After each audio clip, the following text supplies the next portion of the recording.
Hi there. In this episode, my 30-day update of going mixerless. What an adventure it has been. This episode is crammed full of great information about my experience of going mixerless for 30 days with a relatively complex setup. I'll tell you all about the good, the bad, and the ugly of working in my studio for 30 days without a mixer. I'll detail some of the things I forgot to put in my plan and how I fixed all the issues. I'll also tell you if I'm staying mixerless, and that is heavily based on the good and the bad I'm going to tell you about in just a moment. If you haven't already watched the first episode, some of this may not have a lot of context for you. So in order for it to make sense, you should consider watching the first video before continuing here. There's 16 major and minor points. Here we go. Number 1, something bad. After the initial setup that I detailed in my first episode 30 days ago, when everything seemed to be working, the very next day I had synchronization issues. This was the digital to analog and analog to digital synchronization between the RME interface and the 3 Motu 2408s that I'm using to convert to and from ADAT and analog. I'll throw a block diagram up on the screen in just a moment. ADAT has its own timing information embedded in the signal, so a separate sync cable is not required provided you have bidirectional connections between the two devices via ADAT cables. One of the Motu 2408s is bidirectionally connected. It's the Mark II 2408 on which I spent a fair amount of time showing you how to program it for standalone conversion in the first episode. For the other two Motus, I am splitting the I/O for ADAT port number 2 on the RME. The RME ADAT input port number 2 is connected to Motu number 2, receiving keyboard signals. The RME ADAT output port number 2 is connected to Motu number 3 to drive my speakers. Thus, there is no bidirectional connection between Motu number 2 and the RME interface and Motu number 3 and the RME interface. Now, I thought about creating a loop by coming out of ADAT port on Motu number 3 and going into Motu number 2 on its ADAT port. That seems like a logical solution, but I don't know if you can do that with ADAT, and I didn't try it. Everything that I know about ADAT makes me think that it might work. My solution, however, was to use the BNC connectors on all 4 devices and daisy chain them via BNC cables. I didn't discuss this in as much detail as I probably should have done in the first episode, and I had actually done the BN sync on day 1. I knew a bidirectional ADAT connection was required for sync to work, so I had gone the BNC route. Unfortunately, one of the cables wasn't fully connected and must have released overnight. It didn't take me long to track it down and fix it. Number 2, something good. Programming the Motus from the front panel was easier than I expected. I was already using a couple of Motus with my mixer to perform analog to ADAT conversion, but I set those up several years ago.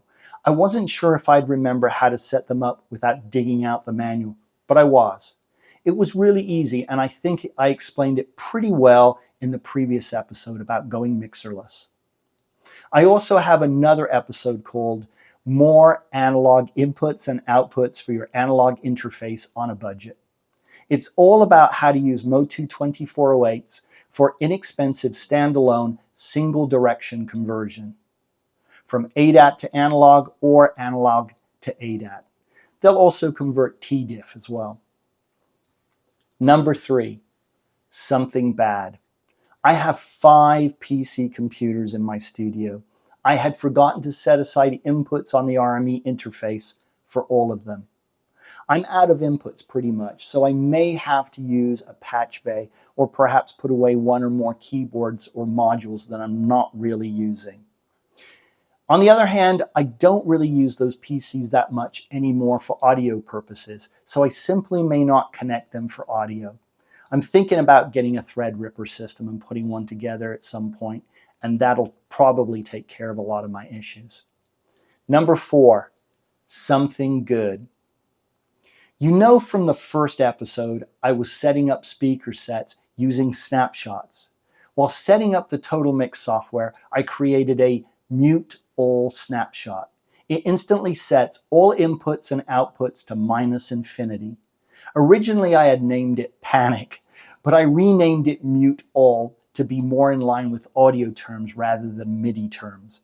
I've used it several times over the past 30 days when troubleshooting, and it's been very useful.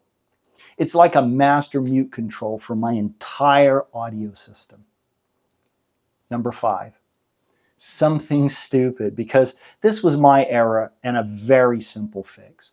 My Rolls RA62 headphone distribution amp has 6 headphone outputs, and it also has 4 1/4-inch inputs, a main left and right, and an auxiliary left and right.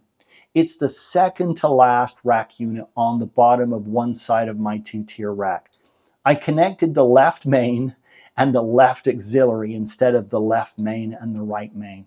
This was because I was lying on the floor, inverted on my back with a flashlight trying to connect those cables.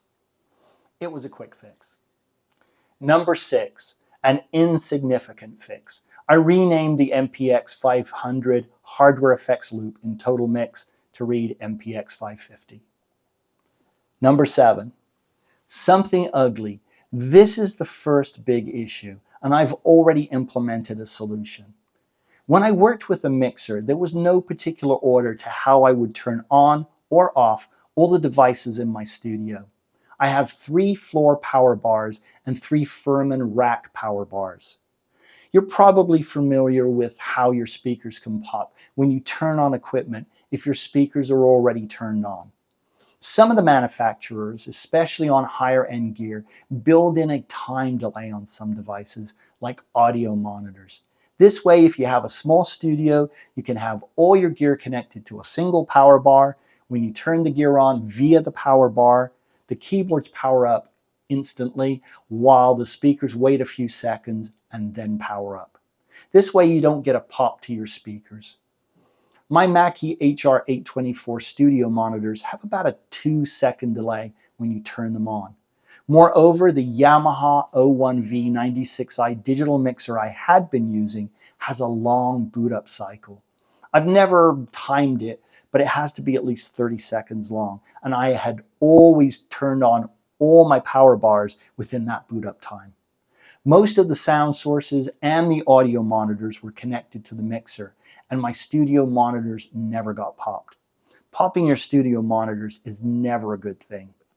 Obviously, with 6 different power bars, there's no way for me to turn them all on at the same time because they're spread out across the studio. My solution utilizes the 2-second delay on my monitors, but moreover, a set sequence for turning on each power bar. That did require me moving some of the power plugs to different power bars, but now, no more pops. I was also getting some digital noise as the Mode 2 synchronized with each other and the RME UFX on power up. You're probably familiar with that digital screech sound that can be very jarring, but now that's taken care of too. Number 8. Another thing I forgot to do. I did a lot of reprogramming of the Total Mix app. A portion of this was related to how I was driving my speakers. On day 2, when I turned on the system, I wanted to look on YouTube for videos to help me troubleshoot and repair my dishwasher. I found the videos, but I wasn't getting any sound. I forgot to go into Windows under the sound settings option and select my new output device. With my new configuration of hardware, my output device is now ADAT channels 9 and 10, and not ADAT channels 1 and 2 like it used to be. It was a simple fix. Later it changed to something else, and I'll talk about something big I did related to my audio monitors in a moment. Number 9, I've deprogrammed myself. Let me explain. For the first couple of days, I found myself reaching for the mixer master fader when I wanted a little more or a little less volume. It was muscle memory. During that time, I wondered if I'd ever deprogram myself. But by day 4 or 5, I would go to the iPad, so it's not an issue now. I also did something that really helped. That's a big thing, and I'll talk to you about that in a minute. It's the same thing I said I'd get to in a minute. Number 10, something still bad, a lot of spaghetti wiring. Going mixerless didn't reduce the number of cables I have, and I didn't expect it to do so. Having to use 2 analog snakes and barrel connectors to interface with the RCA connectors on the older Mo2 2408s adds to all the just wiring everywhere. I may look for some used Mo2 Mark IIs or Mark IIIs so I can connect directly and remove the snakes, or possibly purchase one bidirectional audio converter interface. Obviously, those solutions cost money, and since everything works as it is, I'll probably just leave it as it is for now. Number 11, something bad and good. What cable is this? Since I was performing a lot of rewiring, I took the time to label some of the important connections that I hadn't labeled previously. It was the perfect time to do so. Having a label printer was a huge help. It certainly took the guesswork out of troubleshooting. I featured my label printer in an episode entitled Useful Items for Your Home Studio. Nothing on that top 11 lists costs more than $100, and most of the items on there are way less than that, like $10 or $15. There's also a second episode called Hidden Gems with similar content, but that includes things like sound modules and other things that are a little bit more expensive, hundreds of dollars instead of tens of dollars. The label printer was $35, but my time is worth way more to me than that.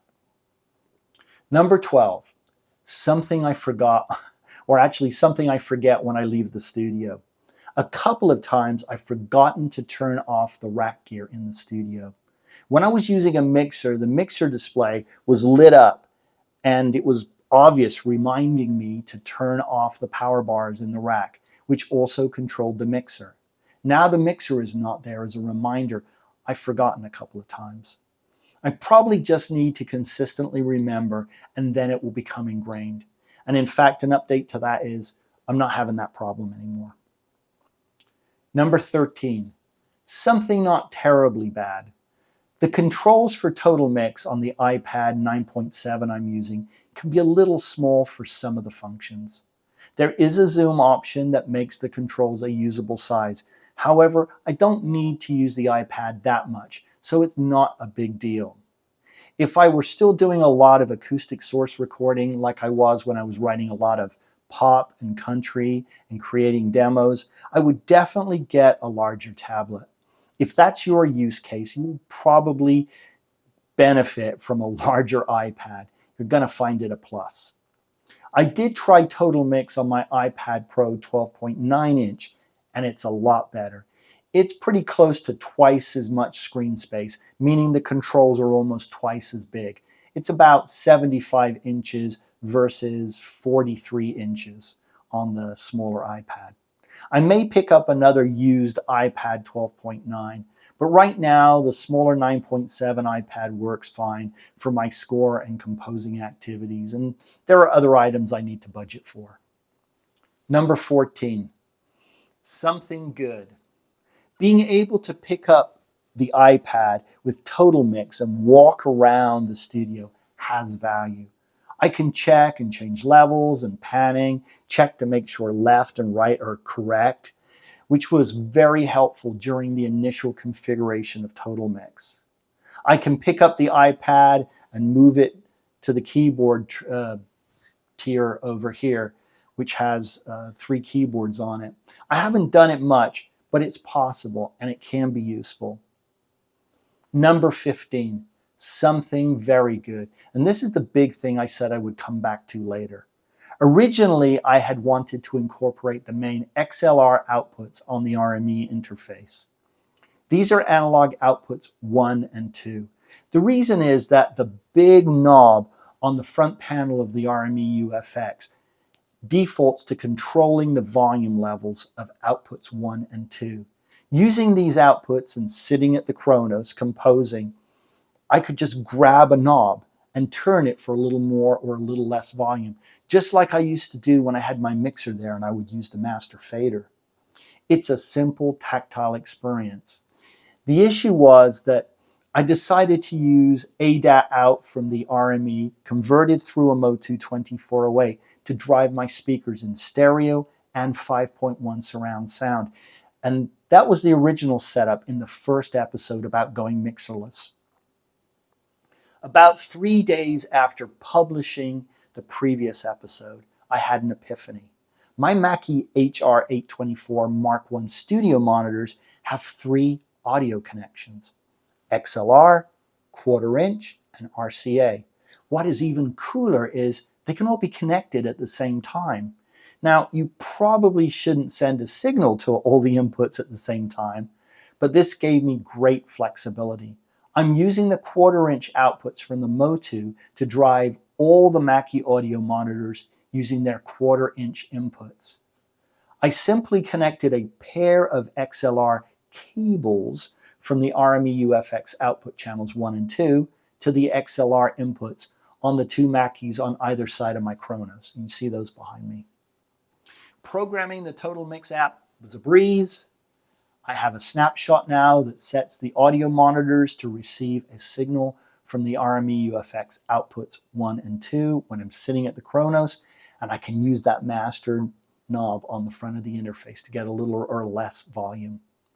I have other snapshots that use the RME UFX via the aforementioned Motu 2408 to drive other stereo images. For example, when I'm sitting at my 3-tier rack over here, or 5.1 surround sound, if I need it. This has made me very happy. The last big item on this list before I get to some smaller items is number 16. Something very good and quite a relief. Initially, I wasn't able to use the AES digital connection from the Pod XT Pro to feed the RME. In the first video, I may have informed you that the AES connection had been working when I played guitar on some tracks a few months ago, but it stopped for some reason, and I hadn't found time to troubleshoot it. One thing I was sure of is I hadn't changed any of the settings in the RME, and I hadn't changed any of the settings in the Pod XT Pro. On day 11, I went into the RME USB setup in my music PC for an unrelated reason, and I noticed that the AES was set to ADAT, not AES. That's an option. It's working again, and I couldn't be happier. It was probably changed when I installed one of the RME updates. Okay, now it's time to answer the question of whether I'm going to stay mixerless. This was an easy decision to make after reviewing all the pros and cons and working with the system for 30 days and working with all the bugs and getting the kinks out of the system. The answer is absolutely, and you probably guessed that. I was right when I hypothesized in the first episode that I failed with a mixerless setup twice in the past because I didn't have an effective method of quickly controlling levels. Using RME Total Mix on the iPad has taken away those concerns. As an example, I wondered how I might handle an out-of-control level like audio feedback. I worried that bringing up the Total Mix interface on the PC and moving faders or clicking a snapshot would be clumsy, especially while I was working in other applications like my digital audio workstation. With the iPad having screenshots like the mute all snapshot, and that I can also just grab that master volume control knob on the RME interface, I feel like I have fast, efficient control of studio signal levels. There are other pros, like gaining some extra space where the mixer was sitting, and that the 3 Motus combined use less power than the mixer. Also, there is some satisfaction in moving away from an older technology to a newer technology and studio setup paradigm. To be fair, the mixer includes 4 stereo effects processors. It can be used as an audio/MIDI interface, and it can double as a digital audio workstation control surface with motorized fader automation. The thing is, I never used it for any of that functionality, but I still believe it's a great value on the used market. And that's not just because I'm going to sell mine. I put the Yamaha 01V96 in my Hidden Gems episode months ago and told you what a great mixer I think it is. I hope this episode was helpful to you. Good luck if you plan to go mixerless. Take care. Thanks for watching, and I'll be back in another episode soon.